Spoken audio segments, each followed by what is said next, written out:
Okay. Dolazim iz Turskog ministarstva za... Today I will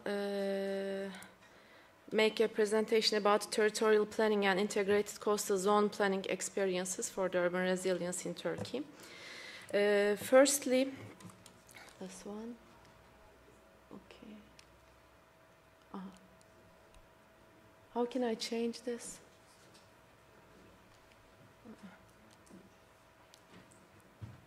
From where?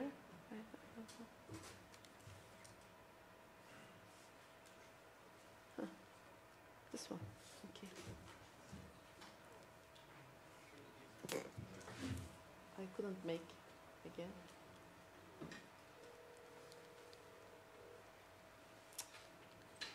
It doesn't work.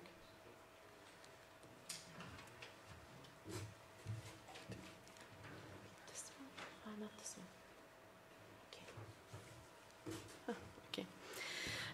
First, I want to start with the resilient city framework in the urban planning concept. The framework is all about the economic, environmental, social, and spatial factors. In order to make a city resilient, we have four main components: vulnerability matrix analysis, prevention, urban governance, and uncertainty-oriented planning. For the transition of a city into a resilient city, I said we have four phases. With vulnerability matrix analysis, we can analyze and identify types, demography, intensity, scope, and spatial distribution of environmental risks, natural disasters, and future uncertainties of the cities. In the cities, we have four subcomponents of this: uncertainty, informality, demography, and spatiality. Uncertainty requires the assessment of environmental risks and hazards that are difficult to predict. Informality is the assessment of the unplanned, chaotic, and disorderly developed places because they are more vulnerable to a variety of risks and generate some new risks. Demography is the assessment and examination of the demographic and socioeconomic aspects of urban vulnerability, and spatiality is the assessment of the spatial distribution of risks, uncertainties, vulnerability, and vulnerable communities in cities, because we know some communities may be affected more than the others. When we come to the prevention stage, we should say that cities need to seek to prevent environmental hazards and climate change impacts. We have three main subcomponents: mitigation, restructuring, and alternative energy. Mitigation is the action to reduce the sources of factors causing climate change, such as greenhouse gas emissions. Restructuring is the ability and flexibility of a city to restructure itself in order to face environmental and economic challenges. Alternative energy is about the access to clean and affordable energy. In the urban governance stage, this is about the inclusive decision-making process in the realm of planning. It's related all with quality of life, quality of spatial organization of urban places, distributive justice, environmental well-being, and economic vitality. It brings the governance of global environmental problems into the urban context. At the last stage, we need uncertainty-oriented planning because in order to achieve the resilient city, planning should be uncertainty-oriented rather than adopting the conventional planning approaches. Because planning means controlling uncertainty either by taking action now to secure the future or by preparing actions to be taken in the case of an event occurs. Here we see the hierarchy of plans between plans in Turkish planning system. At the left-hand side, all of them is the planning hierarchy. The blue ones are they are not spatial plans, and they are developed by the Ministry of Development. The yellow ones are the spatial plans, and they are developed by Ministry of Environment and Urbanization and some municipalities, metropolitan municipalities. At the top, we have development plan or national plan.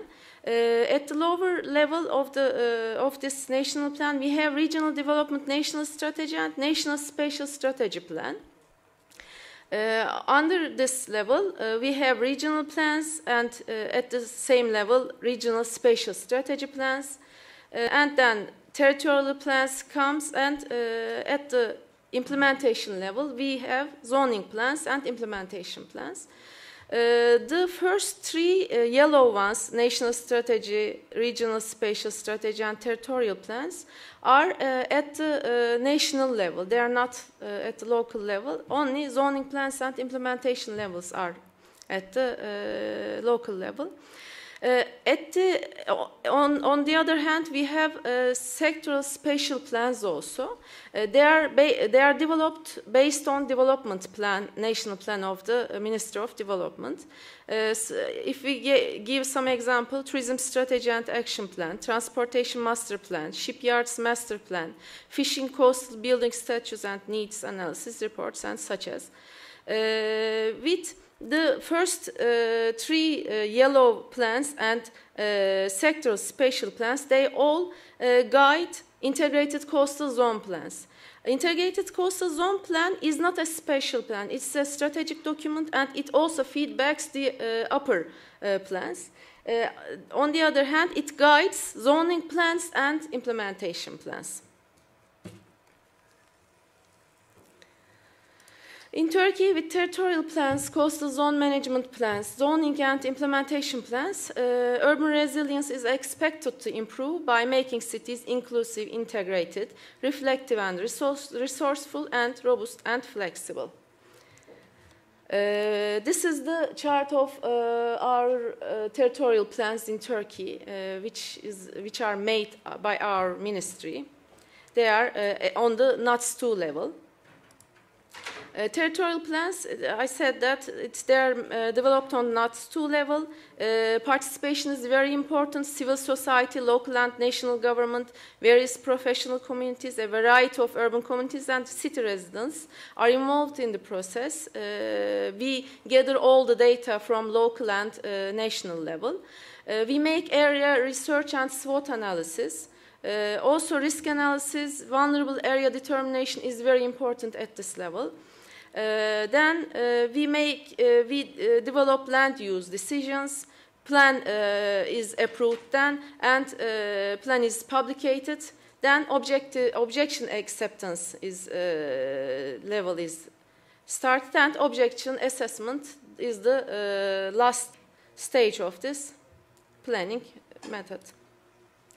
This is a sample of territorial plan from Antalya, Burdur, Isparta region.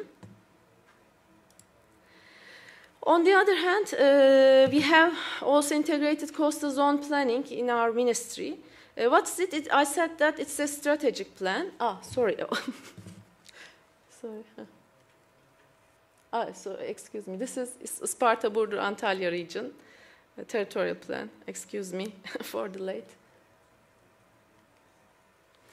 Integrated coastal zone planning, I said it's a strategic plan, not a spatial plan, but it's prepared with an integrative approach, guiding spatial plan decisions and investments on the coastal area.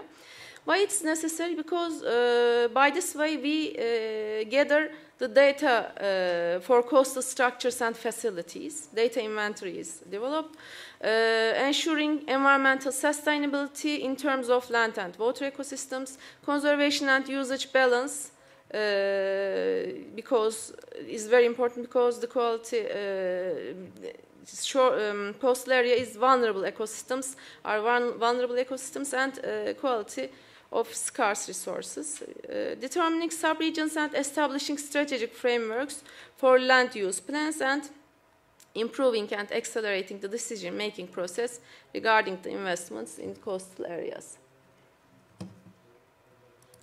Here we have integrated coastal zone plans. The blue ones are approved plans.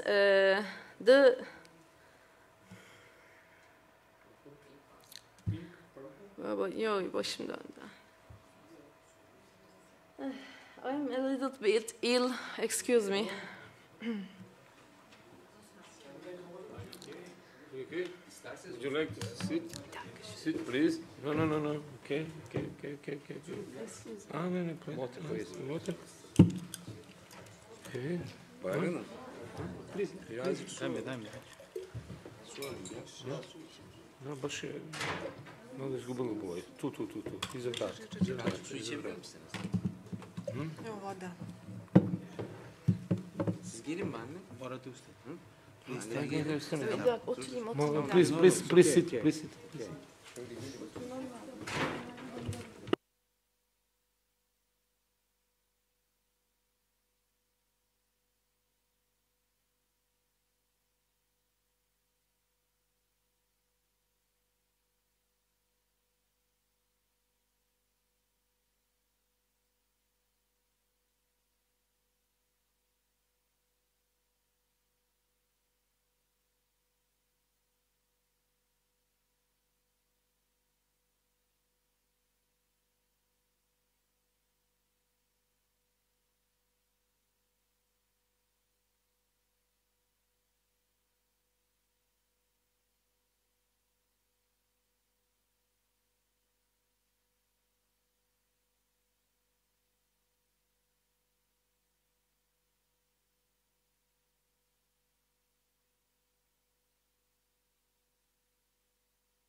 Da.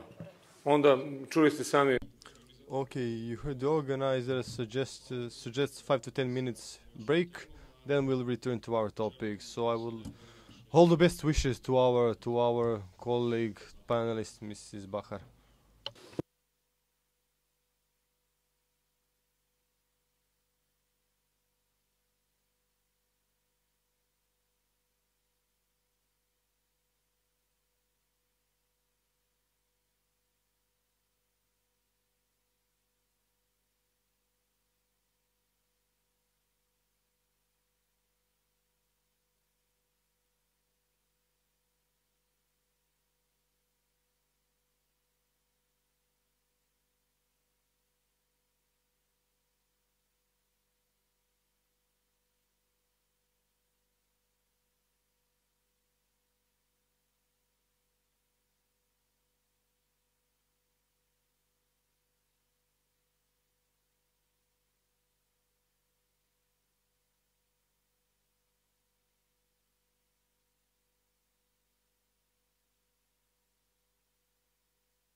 Organizers suggesting that we should slowly start again, so I invite you to come inside and join us.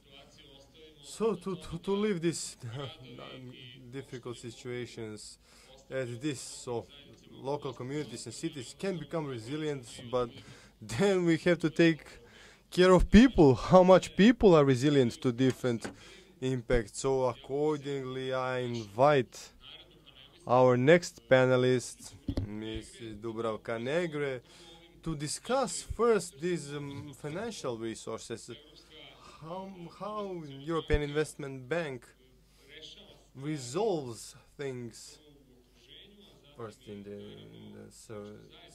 surroundings and the things that we are planning jointly, to say something exclusive information for our audience. In the next several years, we're jointly planning to offer local self-governments in the Republic of Serbia, so that those key issues, technical issues of resilience, in order to improve those issues and create new capacities for more safer urban development. The floor is yours, Ms. Dubravka. Thank you for inviting me. It's my honor to be present in this panel and to discuss this topic. So we, as the institution of the European Union, we saw that investments in resilience, first of all at the local level, are extremely important, and that only this way we can create preconditions for sustainable growth, not just economic growth, but also social growth, to create conditions for increasing resilience of the local self-governments, both resilience to both financial disasters and natural disasters.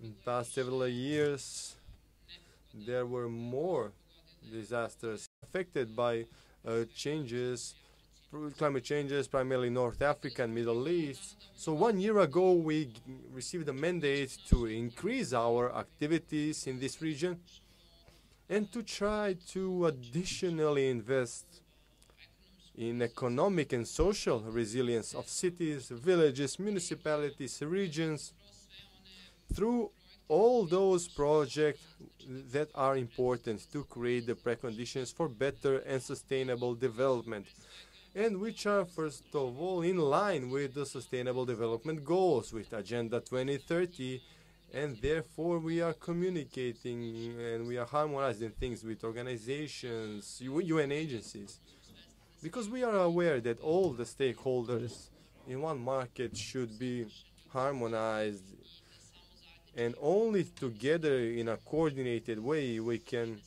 contribute to having good results. We support municipalities in Serbia.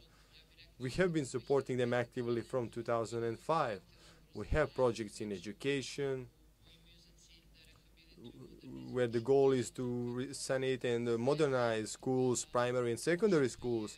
We spend almost 60 million euros in a large number of municipalities. What remains, some funds only remain to be spent, but both in big cities and in smaller cities, of course, this was all done according to the democratic plans, where there are no enough capacities, sufficient capacities, educational, for example, and even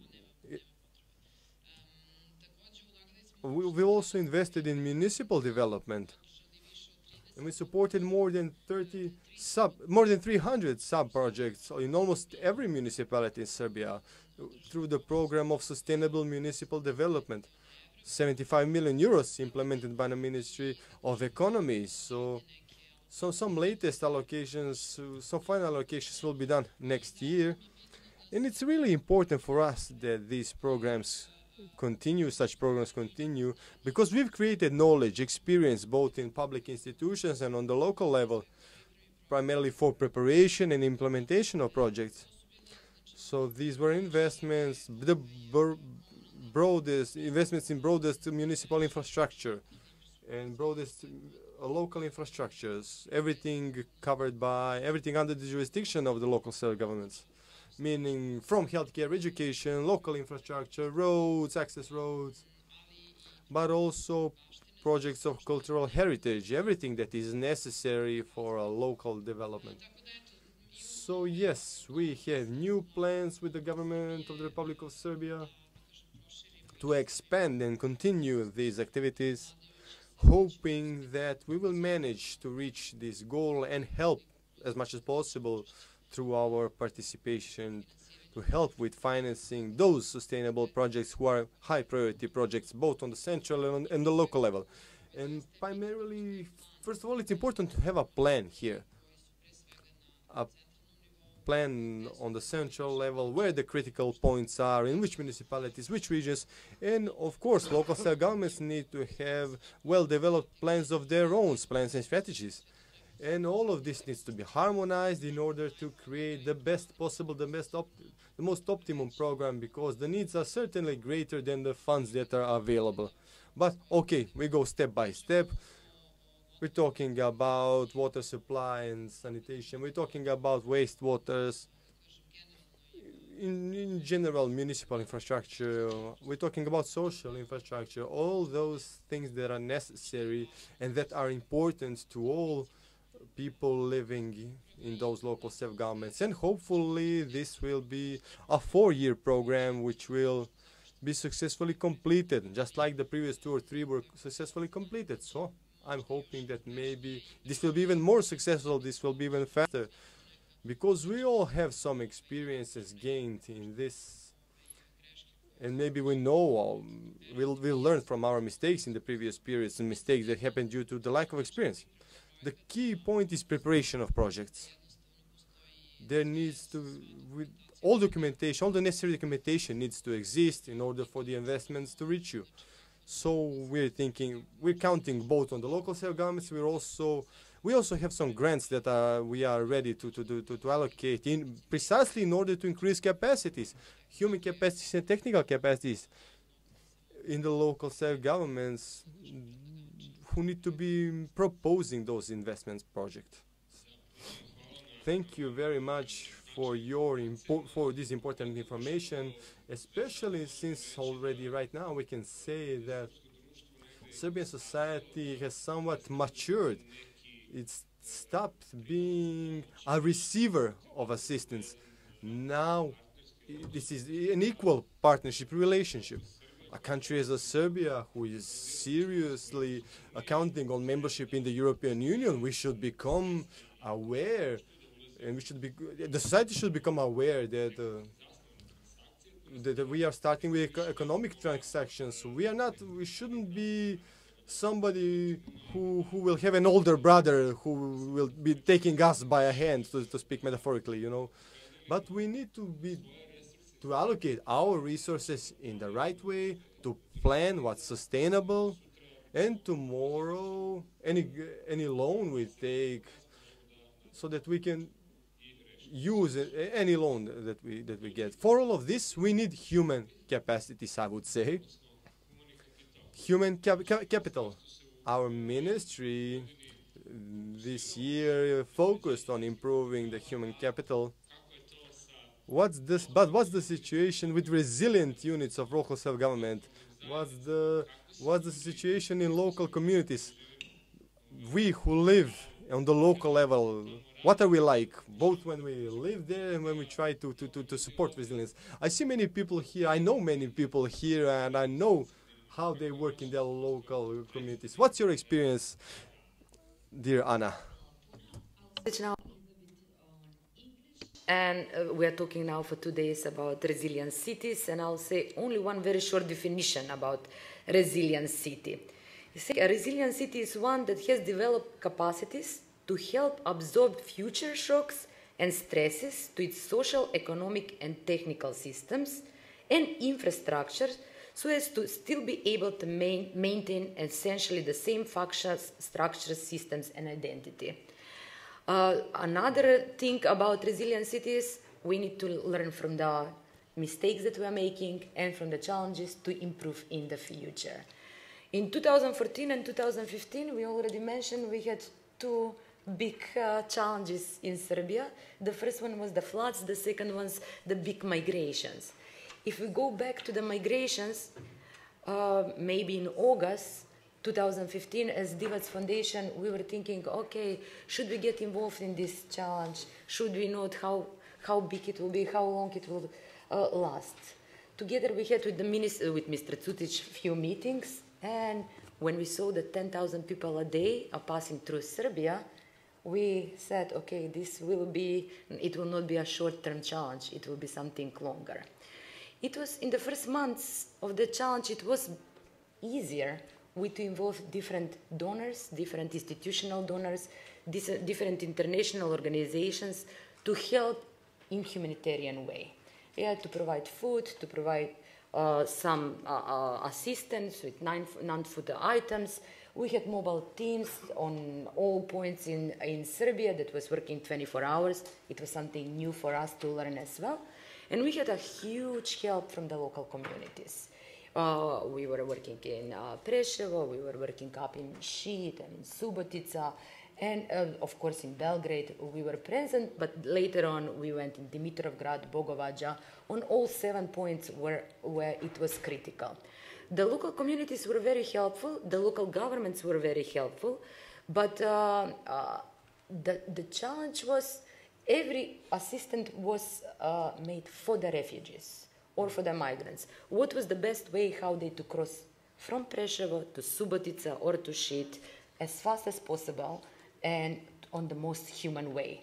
But the local governments had a lot of challenges as well, starting from infrastructure, starting from communal, from local health centers, and together with USAID, the US government development agency, we developed this project that was meant for the local communities.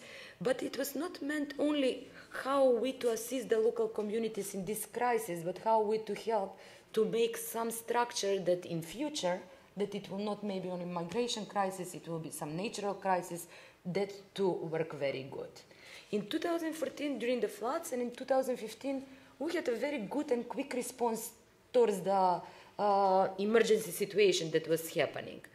But it was ad hoc in some places. In some places it was more systematic. And the idea was let's somehow to unify it through the whole Serbia to be very similar.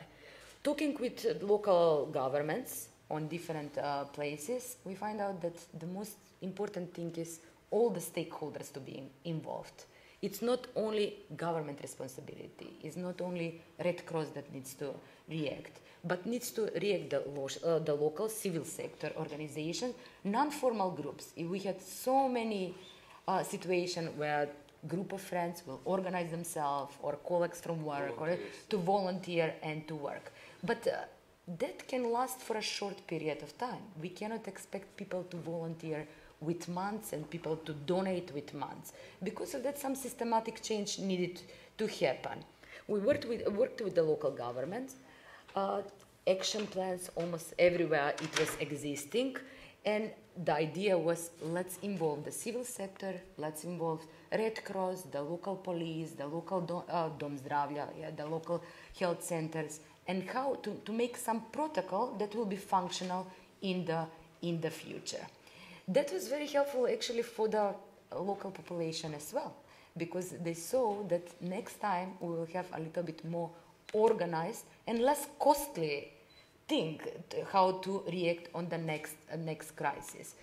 I would say in all of this, media is very important and public awareness campaigns are very important. And in the last 2 years, we were following the public opinion about population in Serbia towards the migrant crisis.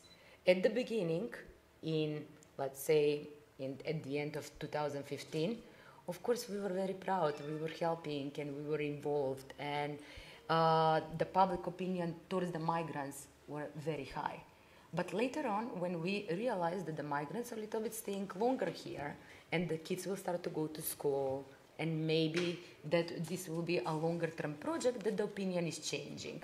But I'm glad that we worked with different ministries. We worked with local government, but with the Ministry of Labor, with the Commissariat for Refugees, to keep that public opinion pretty high. And as Mr. Cucic mentioned, we really need to be proud, all of us jointly, how we respond in the crisis. But I would say that for the future, to be a resilient city is not to produce a document or to say what is the next steps, but that is something that needs to take a constant involvement and working on that. And finances, it's very important, because we worked with many municipalities, but then when we come to the end where the money needs to come, then we can see that we cannot go for it. Yes, but I'm glad now that Dubravka is here, and now from the municipality we will hear of Preševo, how we can move forward with that, because we helped with some smaller grants, like how to buy the most needed equipment, like how to buy, I don't know, the boats that are needed, the talkie-walkie, the computer equipment that you needed, just that structure to come in place.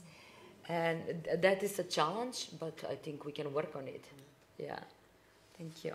Okay, thank you, Anna, for your very good and, how can I say, very structural mindset. And the next, our guest is former and I think future president of municipality in Preševo, Shiprim Arifi. Please, Shiprim, tell me about your experience as a head from the 9th month in Preševo, head of all the bad things and the worst things that could be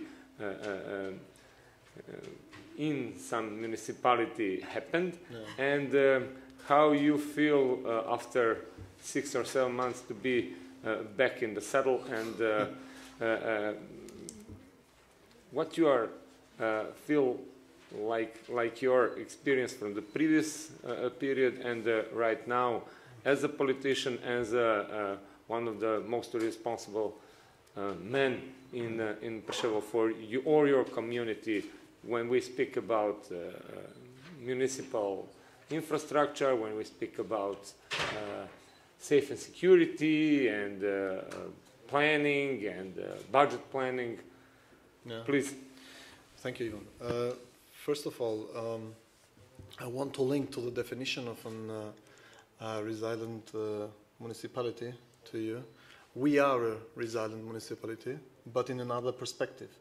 In the perspective that, for me, the definition is that if you doesn't have the opportunities or the infrastructure or the equipment, the human resources, etc., etc., and then this crisis appears in Preševo, to go through this crisis, I think, in this situation is resilient. And I think Preševo has proven that. Just for your information, in 2015 I was not the mayor in Preševo. I was in the opposition, down in the streets and working with the people, helping them. And in 2016, when I get into the position, we saw a situation which is awful. And I thought myself, how can we, or how could we approach such a crisis again in future with such a state? Which state? For example, we got no water. In 2017, we got no water in the city. We got 10,000 refugees a day, and our people go out and buy water and give them to the refugees. You know, we got a very big lack of electricity in the city. The pumps are not working. In the nights we got, it's dark in the city, it's dark in the streets, it's dark in the villages, it's dark outside in the fields where the refugees passes by.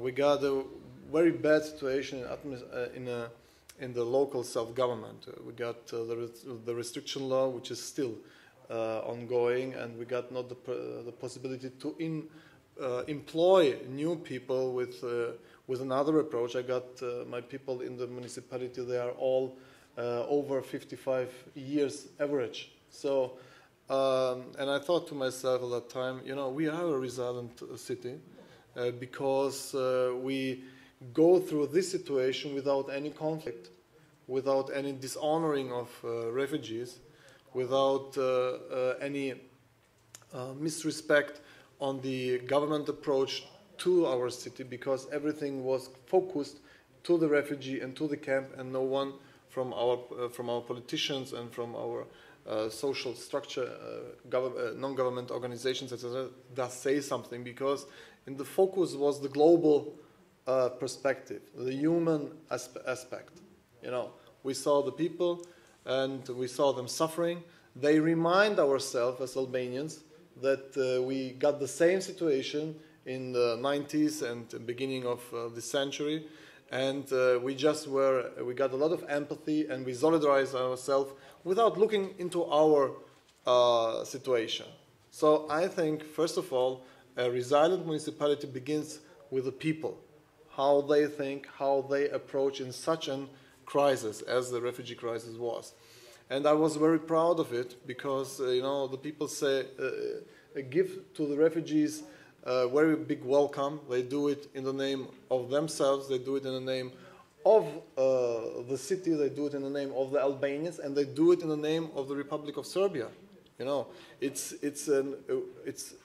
was a very deep happening, you know, in the minds and in the states of the people.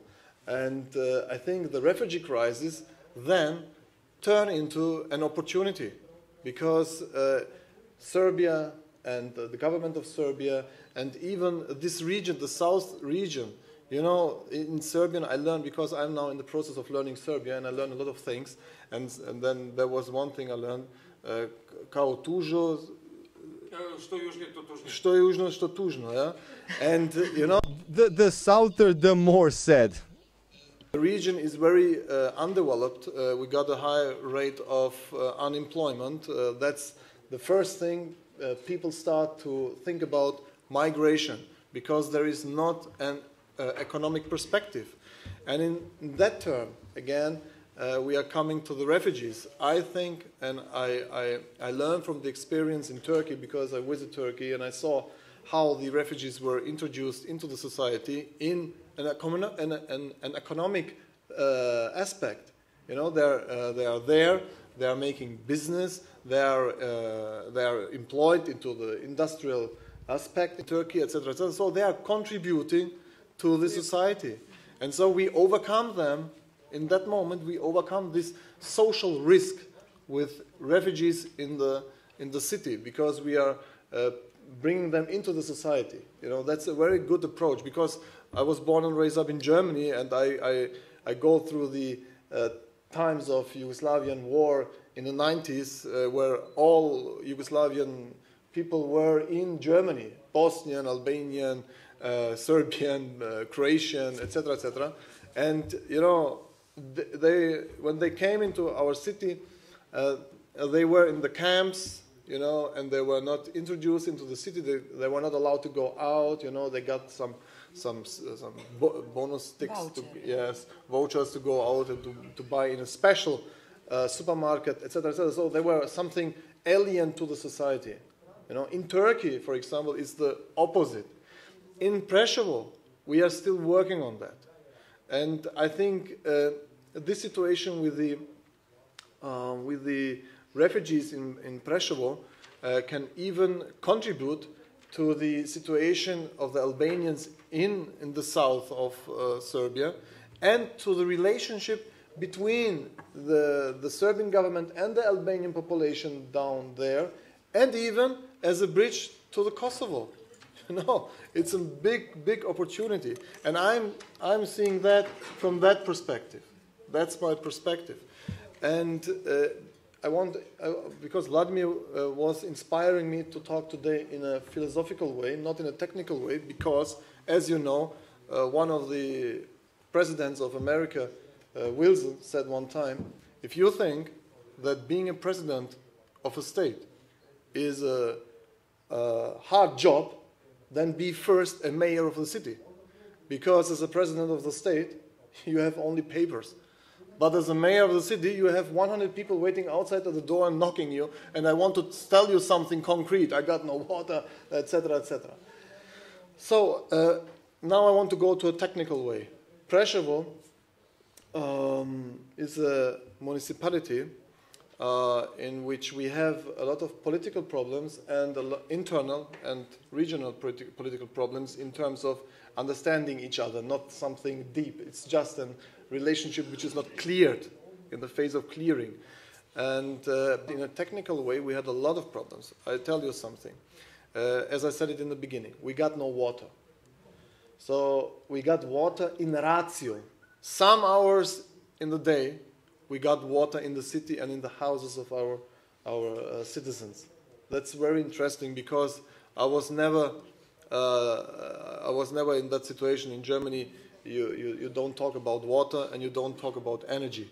It's there, and if it's not there, someone has to lose his job, you know. So it's in Germany, but in Preševo, the citizens, they are used to it. It's okay for them to have water in ratio. It's okay for them that we have no electricity in the city sometimes. You know, it's okay, but it's not okay.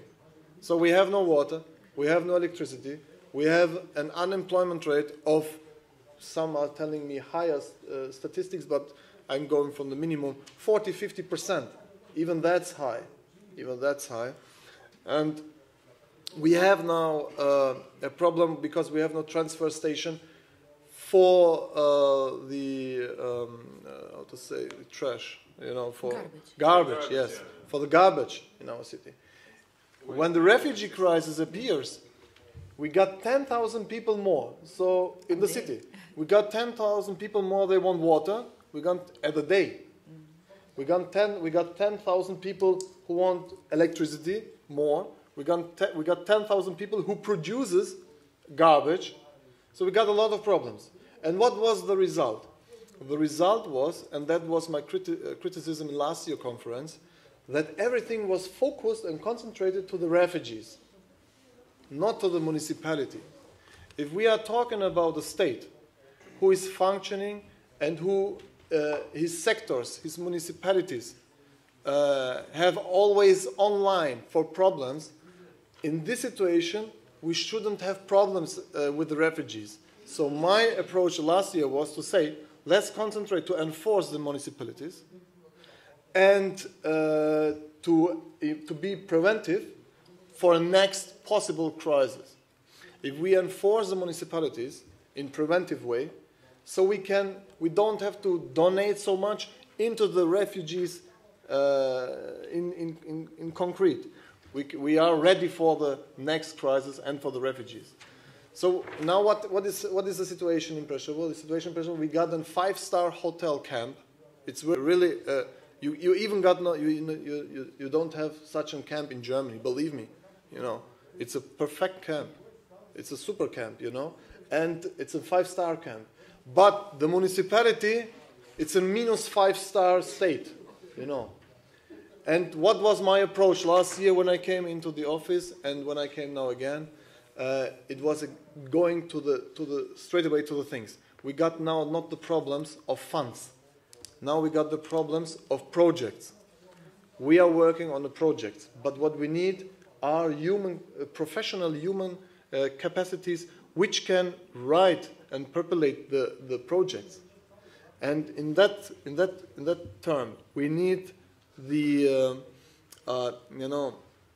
support of everyone to bring into the municipality new people who can work on that field. In that field, for example, the state is a handicap with a restriction law. I hope it will end this year. I don't know. I hope so. But it's really a bureaucratical act to go through a process of getting one allowance for one professional man or woman into this position to write projects. It's really because I have to call everyone and I have to write to everyone, please go with it and go with it, just to get one people who can write projects. It's a really big act, you know. And I think it was music to my ears when you said about the program. I appreciate, and I will go concrete to the project with projects, because last year I was writing myself projects. I know how to write, I got the logical frame, blah, blah, blah. I know how to write. But it's not normally my job to do that. But I have to because we got not the human capacities. So first of all, the state should be more resilient with a request of the municipalities for new people.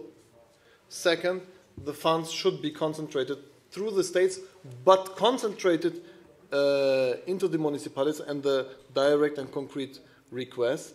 And then we have you, Anna, who can help us to develop our NGO sectors and the volunteers, etc., which can be then a good combination to be preventive to the next possible crisis. I hope it will never be again. But you never know what happens, And the crisis, I want to come to Vladimir because he was very pessimistic. I'm very optimistic. If we go to history, if someone read history, believe me, we got even more worse at times. Movement of peoples were always in the history, and they appear now. It's a modern situation that we got the climate changes. It's one. We got the concentration of money in Europe and in America. It's second because outside we got the poorest people we have in history. Now they concentrated to us. They concentrated to Germany. They want to go to Germany. And in the way to Germany, we are in Serbia. And in Serbia, we are the first city is Preševo. So from a global context, we come to Preševo where there is no water.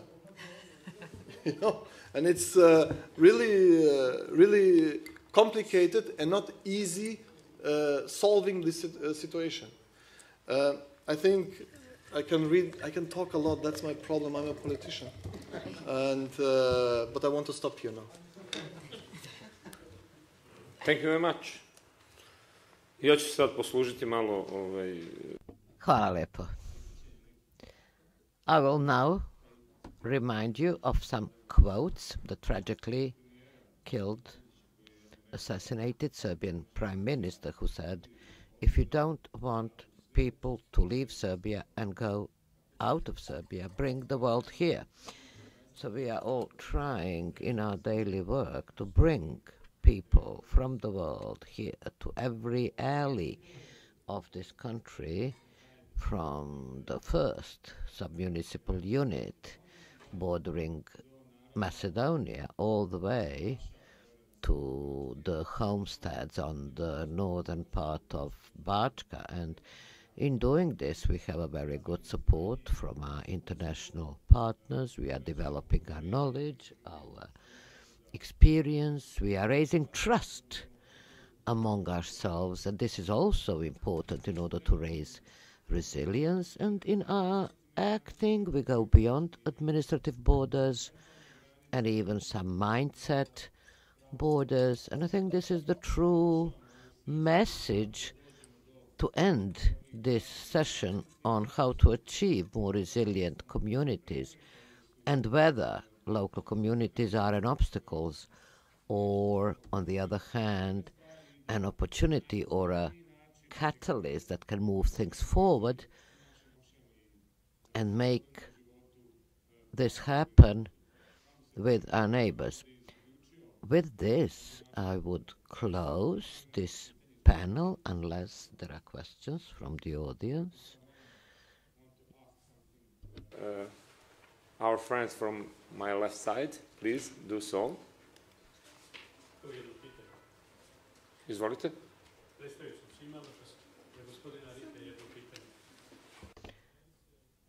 We need a microphone.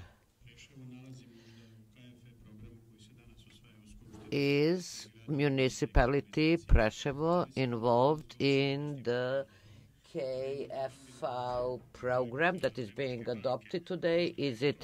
Has it applied for the infrastructure and water supply projects facility by this bank? I didn't see in the system any of your projects. Why is this so? You know the SLAP system. This is a registry of nationally prioritized projects, and I will invite the representatives of Preševo municipality to come to to come to the relevant hearing in the National Assembly. I am here on behalf of the Center for Green Economies, Serbia.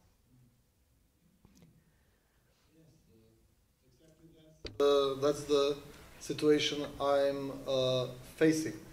The political problems, which I don't mention and which I don't want to go in, is exactly the result because we are not this year on the KfW list for the projects, and on the list you mentioned is just a national list of projects. That's a big problem, and I'm very sad about that because now it's not only the problem of the national politics and of the national situation with refugees, etc., etc. Now it's a problem, it's an internal issue we got in our political scene in Preševo, and I think that's the only argument because we don't apply to the projects. It's a pity too because I'm KfW, it's my bank, you know, I'm from Germany, and it's a pity for me too that we are not into this project because I know them. And we got contacts, but I'm now 2 months in the office, and 6 months I was not in the office. In last year we got the negotiations for this year, but there was no follow-up, and so it stopped in March when I get out of the office. Nobody has worked on it. We got not the human resources to do that on the. So we are now at that situation. You know, exactly that is what I'm doing here. I'm trying to raise up awareness to be more resilient with us. You know, even the organizations and everyone who want to contribute to Preševo, they should be more resilient to us because we got a lot of problems there, and it fails always on 1, 2, or 3 people. You know, it's crazy. You know, if I see that so much projects, so much funds, so much processes failed because only of 1, 2, or 3 people in our municipality, it's crazy, really it's crazy.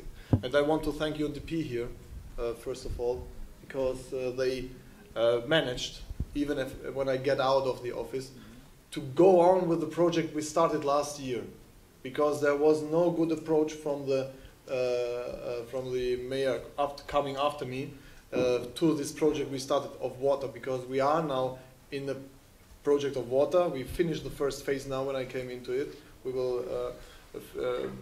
have the inauguration in 2 weeks, roundabout, and we go now into the second phase with the Norway embassy, who is supporting us in the second phase, which is around about 2 million euros.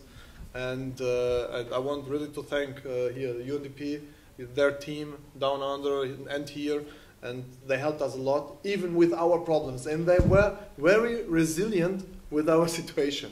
And that's, you know, we don't always have to look to a municipality and say, you have to be resilient, you know. It's not a one-way, it's a two-way aspect, you know. Everyone has to be resilient. I'm not a bureaucrat, I'm coming from business, and in business things are going much more faster because we are not used to have bureaucracy. And I heard someday saying the president before the prime minister, he said, we got 3 problems in Serbia. One of them is bureaucracy, you know, and here is a big bureaucracy. I have to beg to my workers in the administration, please, yeah, I understand, it's too late, but do it, you know, we can't. And they are bureaucrats, you know, and they don't do it. And I hope I could explain you my point why we are not into this project, but I hope too that you can help us very fast to approach it, and maybe we can do something good for us. Yes, thank you. Please, if someone want to ask something more. Just I want to add something else. Please, yes. And please inform us how it feels, our Yes. guest, Bahar. First issue was good. Doctors now said that everything's okay. Firstly, I want to introduce myself. I'm Serajettin Yüzgülen from UNDP Country Office. Normally, Ms. Bahar will explain something else, but I want to tell something about especially severe crises, how can we set up the resilient cities in the country. At the beginning of the civil war of Syria, we don't think that approximately 3.5 million people will be shifting off to Turkey. So we just think that this is the umbrella of the international law. They are temporary protected people. Will be turned back to the as soon as possible, such as within the 3 or 4 months later. But unfortunately, we saw that the war still is continue, but hopefully within a couple of months later will be end. But at the beginning of this war, nobody know that how can we manage the waste management? How can we manage the approximately 100,000 people passing through from the border of Syria to the Turkish, especially in Kilis, it's border city. Just population of the city 50,000, but daily basis approximately 100,000 people pass through to the Kilis, and our irrigation system bankrupt. And not only the Kilis, all other cities also bankrupt. So after 1 year later, we understand that how can manage it. We start at the beginning. Okay, firstly we try to control everything in the border, and after that we try to solve our irrigation system, water management, and how can we feed it to the people, and also how can we manage these refugees, sorry, not refugees, temporary protected people. But we spent a lot of time, and then now we understand that how can we manage this problem, how can we manage the irrigation system of the cities, how can we set up the resilient cities. Now also all program trying to do changing not only for the border cities, because most of Syrian people shifting another cities, especially big cities, Istanbul, Izmir, Ankara, Antalya, and Hatay, something like that, also.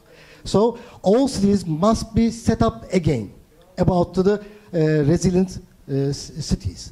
Just I want to add this one. Sorry for interrupting you. Thank you. Thank you. Okay. And if I can add, EIB worked a lot with Turkish development banks to employ the funds actually to local municipalities, but also to SMEs who can increase their capacities, hire more people in order to create more jobs, because that was actually what was missing.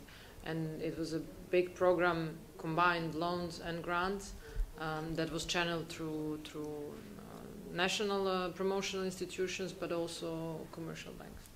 And it was quite successful with some grants from the EU, of course. Which those schemes are crucial actually, so that local communities can see the benefit for themselves, and then to be more resilient themselves. Because if they don't see anything good or any opportunity for them, then they cannot help others either. And this is, I think, which was recognized, and we try to scale our programs so that local communities can benefit from it. And we are trying actually to develop the same concept in Serbia.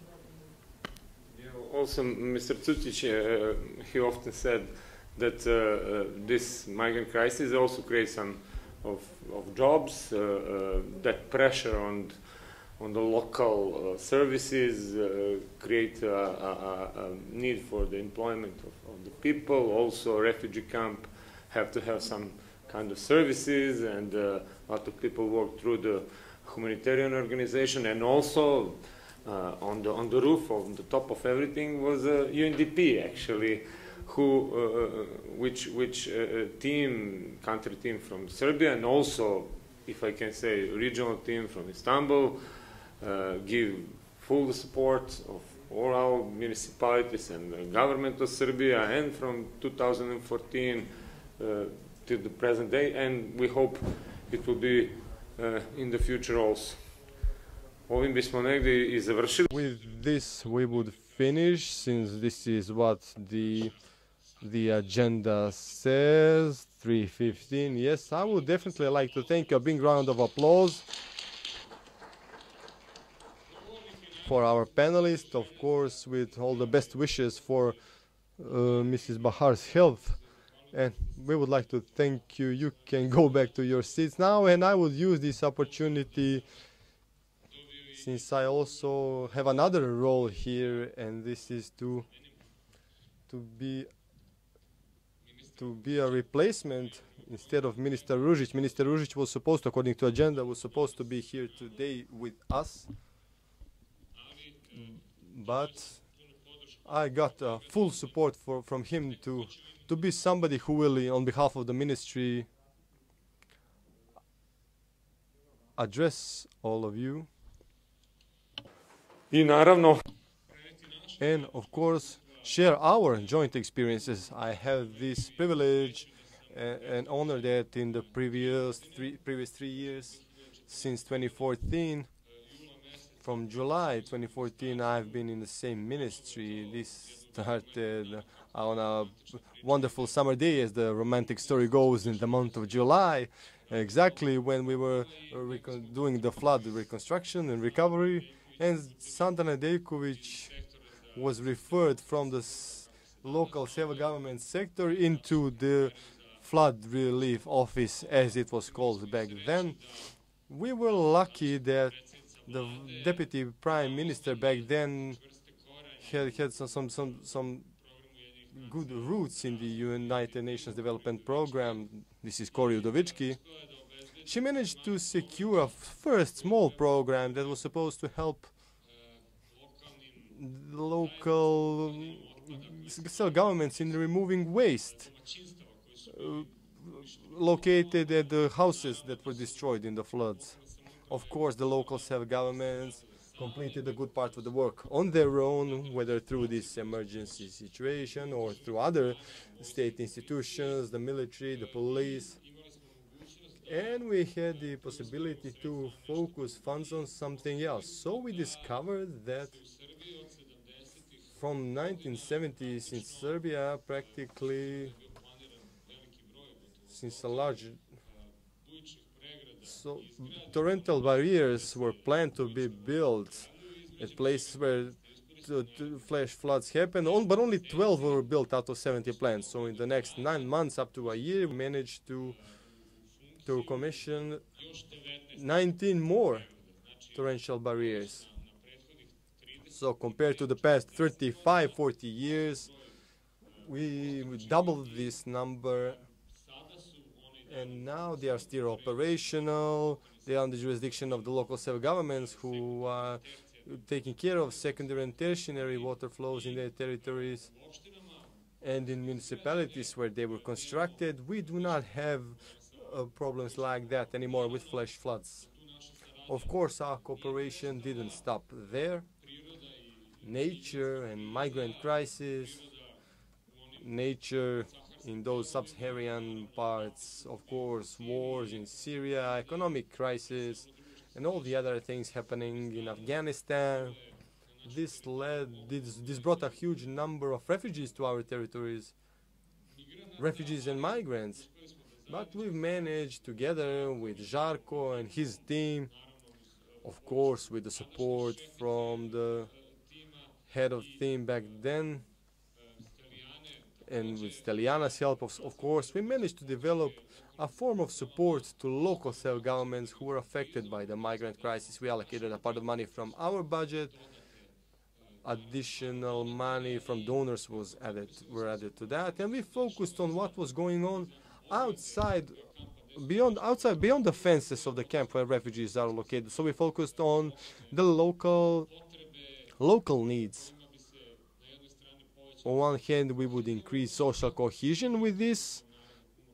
We got a lot of help from our partners from different humanitarian organizations by organizing local population, from the youngest one to the oldest ones, to the oldest members of population. And of course, we focused support towards local municipal services. So we had one of the best images that illustrate this possibility of working on resistance. We were planting trees together on the rivers of Bosut, on the banks of the rivers Bosut and Sava. Just help me, I cannot recall this local community in the municipality of Šid, where migrants, together with our volunteers and other people from the municipality, together they were planting. They were building embankments, and they were planting also trees over there. And another nice picture from Šid that went to the world. you know, you had this image where a journalist was stripping a child refugee in Hungary. When they were putting up fences, we had a football tournament where the hosts were actually surprised with the quality of football played at this tournament. The results were like 5-5, I think, 5-5. Local team against the migrant team. Many other images were sent to the world, touching pictures. So personally, I carry a couple of them. One from Vašarište in Kanjiža, another one from Bosilegrad, where the president of the municipality, Vlad Zakhariev, over there, he was in a crowd of children with dark skin. They were all kissing his cheek. Then another image, picture of a small baby in the camp in Tutin, where people are just normally getting in and out. Some of them are even working in the local companies. Maybe even the best image of them all is from Bosilegrad as well, where one young football player was hired and even now is a goal scorer for the local football team. So therefore we had good, serious experience also with the city of Belgrade, where the pressure of refugees was the biggest. Local municipal services got good and high quality equipment. This equipment was used not just for taking care of refugees, but also in everyday work of municipal companies. Also, we learned a lot of things through this exchange of experience, and also I can say that we, in a way, have become instructors, teachers to others. The second part of the job concerned our joint activities with the Standing Conference of Municipalities and Cities, where, thanks to the initiative, okay, we have Zdravko Maksimovic here. I would like all of you to see him and get to know him. In the blue and white t-shirt, he's laughing. So he's the head of the Department for Civil Protection, first such department in the Republic of Serbia, and I would say maybe a unique department in the Balkans, where through the work of the local Center for Training of Civil Protection to improve the knowledge and capacities in the local administration, I would say they planted the seeds of new organizations of municipalities and cities in the valleys of rivers. So we started with the Western Morava River. Now we have 4 or 5 that exist. We work on practically, we have 145 cities and municipalities where rivers are flowing through, whether first or second or third degree. So we're working on organizing all of them together into organizations and becoming, as Shiprim says, becoming not just resilient when they have nothing, but to be ready to first create something and learn something, and then after that start normally developing. So to transfer for this recovery to better planning, better implementation. So we had this experience through the project Southeast Urban. We had the opportunity to share this experience with our neighbors from the Southeast European countries, Western Balkans countries, former Yugoslav countries, and I can tell you that this would definitely mean a lot. So in the next period, we could maybe even create a joint management body which will try to create both the national policies and improve the local policies. Third and the most important segment concerns my immediate work in the ministry, and that's professional trainings of employees in the local self-government units, where we are trying, there are things that are indicated to us. Of course, on one hand, we're missing new, better, high-quality people, and we need to hire them. So, on the other hand, we should work with the people that we already have in the local governments to give them possibility to learn new skills, to acquire new knowledge. When somebody from outside comes and asks them, people like, for example, European Bank is offering this, European Investment Bank is offering, or European Bank for Development and Construction. They say, for example, we have some money, do you have projects? Do you know how to prepare projects? Do you even know how to, do you know the national legislation? Do you know the European legislation? Let's try to really improve these first two programs that were organized this year, precisely concern strategic planning and the law on general administrative procedure. We went through this. We introduced into programs of professional trainings, we introduced this aspect of learning about disaster risk reduction, and on Monday we will make this official. This is exclusive news for you. So on Monday we will enter this into future programs for professional trainings, and all of this together should, everything that we've learned now, everything that we're working on, should be part of the future programs for trainings for public officials. I would stop here, since as a politician I always have this habit of speaking too much, but just one more quote for the end. Double quotation, let's say. Vladimir Kostić, president of the Serbian Academy of Sciences and Arts, used a quote from a student from a primary school in Serbia when they asked him who lives in Serbia, which people live in Serbia, and the student said, people live here. And I will end my address with this. Thank you for your attention, and be more resilient.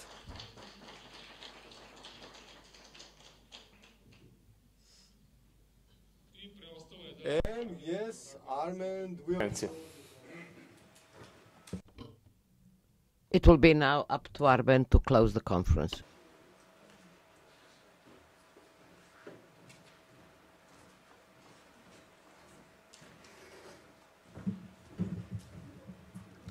Dobry dzień. I have the most difficult task, to be the last one. But I'm not a politician, so I'll try to be very short and be straight to the point. My name is Armen. I work for UNDP in the Istanbul Regional Hub. I'm leading a small group of professionals working on disaster, climate, and sustainable energy. My life in disasters started as a volunteer in 1988 with the earthquake in Armenia. And since then, I couldn't go back to anything else. I have made a few observations from the sessions that I attended here, and I think I know a little bit about Serbia and the Balkans. I worked on the floods of 2014. I started from New York and then moved to Istanbul and continued to work from there. My few observations are very interesting, and I think this sub-region of Western Balkans is very unique because of several reasons. First, because of hazards that are appearing here, and most of them are transboundary hazards. Second, because of the history of disasters that it has. And third, because of the opportunities and capacities that do exist in this region and in country in Serbia. So we started, I will go session by session, and then I will offer a few concluding thoughts that I drew. We started with speaking about that frequency and velocity of disasters is on the rise. There will be more disasters, there will be more floods and more droughts, and they will be stronger and stronger. We have a shared understanding of the importance of the resilience of people and institutions and organizations. And I think it is critically important that we recognize that we put people in the first place. Without people, you will not be able to withstand the impact or the strikes of the disaster. Of course, at the global level, international organizations and primarily the governments that are represented also here, they came up with the frameworks that are supporting or helping or guiding both international organizations and anyone else who is working in disaster and climate domain, how to work, how to go about this. The first one that we are using as our guiding document is the Sendai Framework for Action that was adopted in 2015. Some of the colleagues that I see in the room were present at the Sendai Global Conference on Disaster Risk Reduction. Second one, which was adopted the same year, it was the Paris Climate Agreement. For the first time, it was recognized that disaster and climate are not two separate things. They are very closely linked to each other. And we concluded the 2015 with the overall SDG agreement, that is for Sustainable Development Goals, that you can see there. And one of the things, one of the tasks for the community of people that are working on disasters and climate is to think for yourself, for your everyday job, how your work in disaster or in climate can support one or more of these sustainable development goals. There are different studies addressing different SDGs from the perspective of disaster and climate. Some say they address all of them or support all of them. Some give specific numbers. But I think it is for each type of the work, it is different. There was an example of the economic cost of disasters and the floods in Serbia, which was amounted 5% of the GDP.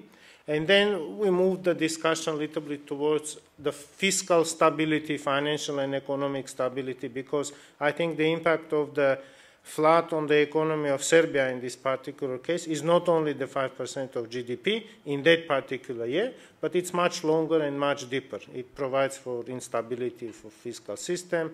It provides for more resources that are needed to withstand these shocks.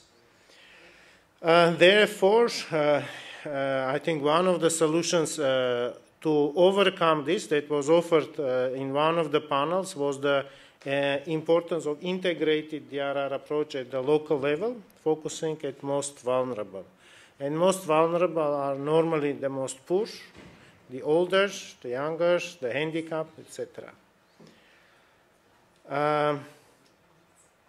Next, two technical aspects that were mentioned, and I think it is important to reflect on them. First one is the role of data, which I think was critical and is critical. Without knowing your risks and your hazards, it's very difficult to address them. And second one is geospatial data, maps.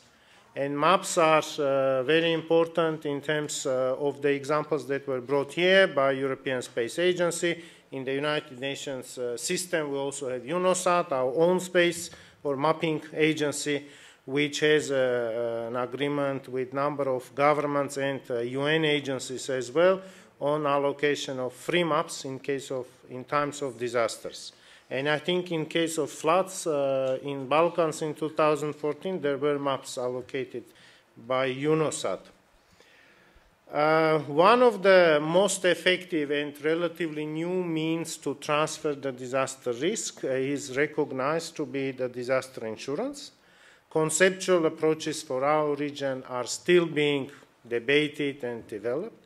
However, the Europa representative, you may recall that she mentioned that by 2020 they aim to cover 5% of the population with disaster insurance, which is, I think, a very good direction. Of course, 5% is not enough, but still. At the same time, I think one of the studies that were conducted is after the 2014 floods in Serbia indicated that if all the funding that was used for response and recovery in floods in Serbia were used to insure the affected buildings, buildings that were affected by the floods, this money would have been enough to insure these buildings for more than 500 years. This is quite a lot, and I think it's very indicative when you see balances. One more thing was mentioned, it was the importance of institutional and legal frameworks. And of course, this is one of the priorities of the Sendai framework, institutional and legal frameworks. And I think Serbia is a very good example of this. When after the floods, new institution was set up, new legislation was developed, And now we see, a much better national and local governance mechanism for disaster risk reduction. Very interesting experiences from Macedonia, I remember. The Resilience Skopje paper is something that we also contributed slightly from our office in Istanbul. And of course, the example from Kraljevo, which we were familiar also before. Some of these things are very important to note. I think the cross-boundary nature of disasters, and I think Kraljevo was an example where we thought that from flood management, they actually moved to river basin management. Because the upstream communities, downstream communities, you cannot isolate and do one community flood management. And of course, we had the private sector, the EIB here, speaking about enlarging the portfolio on economic and social resilience, and very interesting examples from Preševo. I think the representative left already, but it was very interesting to hear that provision of support or assistance was maybe not always very welcome by those who were not recipients of this. And in UN, there is a methodology that was developed by the humanitarian community that is called do no harm, which means that when you provide or international humanitarian organizations provide humanitarian assistance, they need to consider also not only the direct victims of disaster, but also those who are helping them. And I think this was a very clear case in the example of Preševo. So my last points, disaster risk reduction and climate change adaptation shall not be considered in isolation. It's a not standalone practice. It is development. DRR and climate change adaptation is development. And that is why we always want to associate them with the SDGs and tap into SDG funding that is available globally and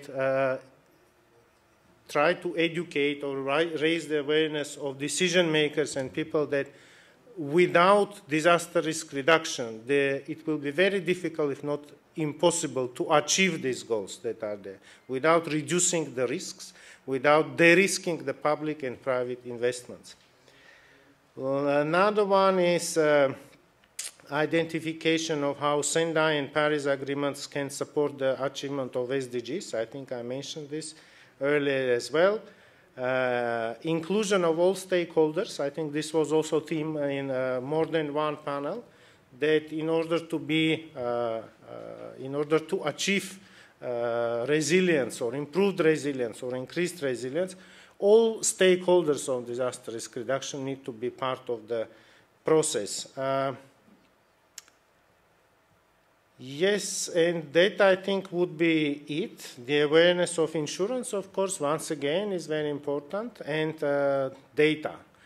I would like to conclude here and say that we are looking at Serbia and countries in the region of Southeastern Europe in the context of our broader region of Europe and Central Asia as countries and institutions that we work with here that are ahead of the curve. And I think there is a lot of innovation and there is a lot of very interesting work that is being done, which unfortunately I don't know all of them, but I had an opportunity to speak with the online volunteering system, for example, which is, I think, a very good idea.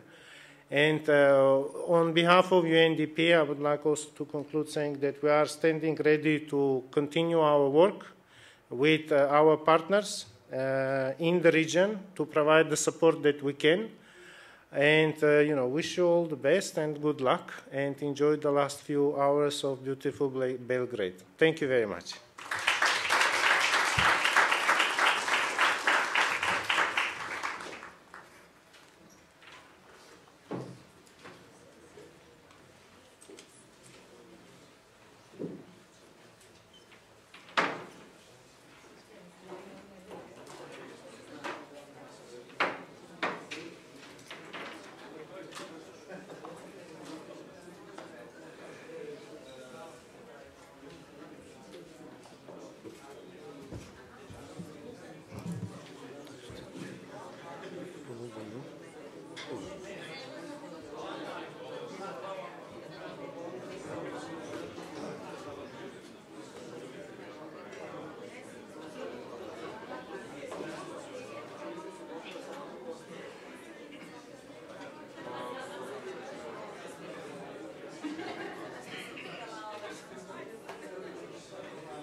Volonteri, ajmo na binu da se slikamo. Svi, organizacija Ivana, Nina, Neša.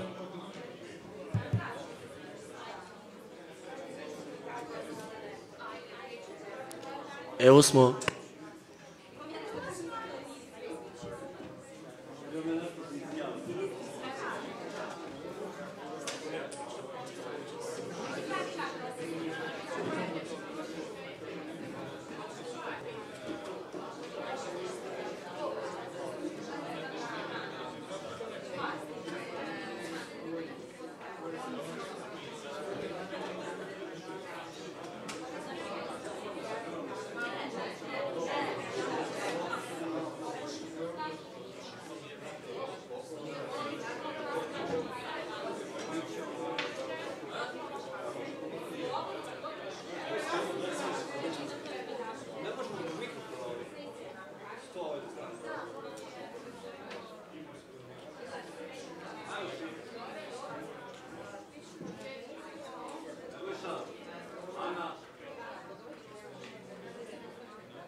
Morat će